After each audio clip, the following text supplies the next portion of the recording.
একদম সরাসরি মূল কথায় আসা যাক। প্রচণ্ড গরমে যখন প্রাণ উষ্ঠাগত, তখন আরেকটা অদ্ভুত সমস্যা আমাদের সবার জীবনেই হানা দেয়, আর সেই সমস্যার সমাধানে অ্যালকেম ল্যাবসের তৈরি পেপন সিরাপ দারুণ জনপ্রিয়। কিন্তু এই সিরাপটি ঠিক কিভাবে কাজ করে, এর পেছনের বিজ্ঞানটা কি, চলুন আজ এই সিরাপের ভেতরের কিছু চমকপ্রদ আর সত্যি বলতে বেশ রহস্যময় কিছু দিক উন্মোচন করা যাক। তীব্র গরমে মানুষের ক্ষুধা কেন পুরোপুরি নষ্ট হয়ে যায়? ব্যাপারটা কিন্তু খুব চেনা, তাই না? গ্রীষ্মের কাঠফাটা রোদের শরীর ঠান্ডা রাখতে আমরা লিটার লিটার জল বা শরবত খেয়ে ফেলি। বেঁচে থাকার জন্য এটা তো 100 ভাগ জরুরি, কিন্তু এর একটা উল্টো দিকও আছে। এই এত তরল পেটে যাওয়ার কারণে পেটটা সারাক্ষণ ভরা ভরা লাগে, আর ঠিক তখনই মূল খাবারগুলোর প্রতি আমাদের চরম অরুচি চলে আসে। শুরু হয় মারাত্মক এক ক্ষুধামন্দা। আর ঠিক এই জায়গাটাতেই মুশকিল আসান হিসেবে চলে আসে পেপন সিরাপ। 110 টাকা। হ্যাঁ, ঠিকই শুনেছেন। দামটা স্রেফ একটা সংখ্যা নয়, বরং এই সাশ্রয়ী মূল্যটাই সিরাপটির আকাশছোঁয়া জনপ্রিয়তার অন্যতম বড় কারণ। একটা স্ট্যান্ডার্ড বোতলের জন্য এইটুকু খরচ, মানে যে কেউ খুব সহজেই এটা কিনে নিতে পারেন। আর কাজও হয় দারুণ, যে কারণে ফার্মেসিগুলোতে এর এত চাহিদা।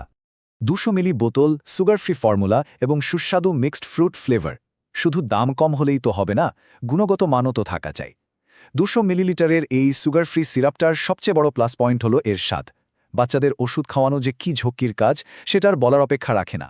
কিন্তু এর এই দারুণ মিক্সড ফ্রুট ফ্লেভারের কারণে বাচ্চারাও একদম বিনা বাক্যব্যে এটা খেয়ে নেয়। ঠিক আছে, চলুন এবার একটু গভীরে যাওয়া যাক। এই সিরাপের ভেতরে আসলে আছেটা কি? এর গোপন উপাদান দুটো হল সাইপ্রোহেপ্টাডিন এবং ট্রাইকোলিন সাইট্রেট। শুনতে খটমটের রাসায়নিক নাম মনে হলেও আসল ম্যাজিকটা কিন্তু লুকিয়ে আছে এই উপাদানগুলোর ভেতরেই। এই চমৎকার সিরাপটার বাজিমাত করার মূল চাবিকাঠি হল এই দুই জাদুকরী উপাদান।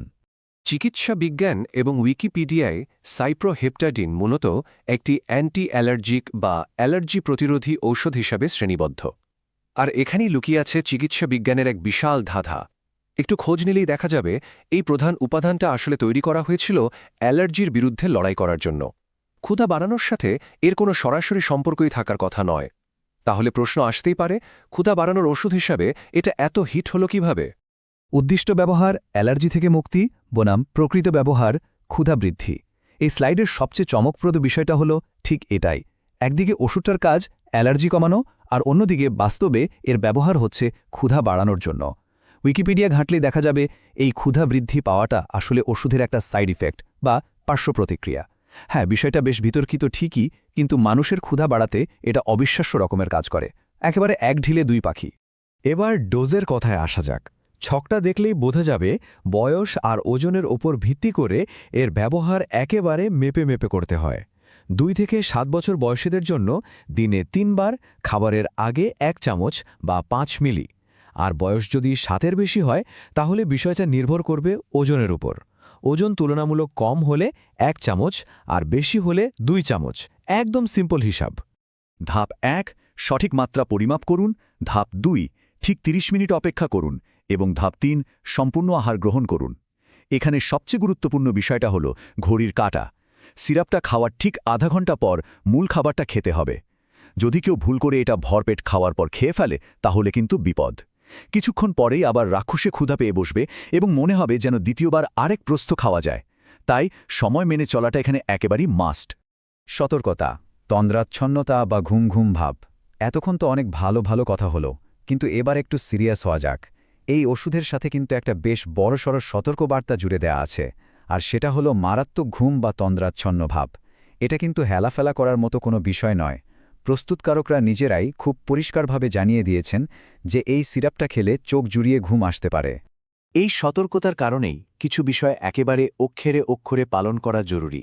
যেমন গাড়ি চালানো যাবে না, ভারী যন্ত্রপাতি চালানো যাবে না এবং কঠোর সতর্কতার প্রয়োজন এমন কাজ এড়িয়ে চলতে হবে। সিরাপ খাওয়ার পর ওই ঘুম ঘুম ঘোরে যদি কেউ স্টিয়ারিং ধরে বা কোনো মেশিনের কাজ করতে যায়, সেটা কিন্তু আক্ষরিক অর্থেই ভয়াবহ বিপদের কারণ হতে পারে। এক কথায়, সুরক্ষার সাথে কোনো আপোষ নয়। ক্ষুধা বৃদ্ধির সুবিধার জন্য কি দিনের বেলার তন্দ্রাচ্ছন্নতা মেনে নেওয়া যায়? সিদ্ধান্ত নেওয়ার আগে সর্বদা একজন চিকিৎসকের পরামর্শ নিন। প্রশ্নটা বেশ ভাবায়, তাই না? একদিকে দারুণ খিদে পাওয়ার সুবিধা, অন্যদিকে ভর দুপুরে ঘুমে ঢুলুঢুলু অবস্থা। এই ঝুঁকিটা নেওয়া ঠিক হবে কিনা সেটা পুরোপুরি নির্ভর করছে দৈনন্দিন রুটিন আর স্বাস্থ্যের ওপর। তাই এই সিরাপ ব্যবহারের আগে একজন বিশেষজ্ঞ ডাক্তারের সাথে কথা বলে নেওয়াটা কিন্তু একেবারেই বাধ্যতামূলক। আজ এই পর্যন্তই। আশা করি এই তথ্যগুলো আগামীতে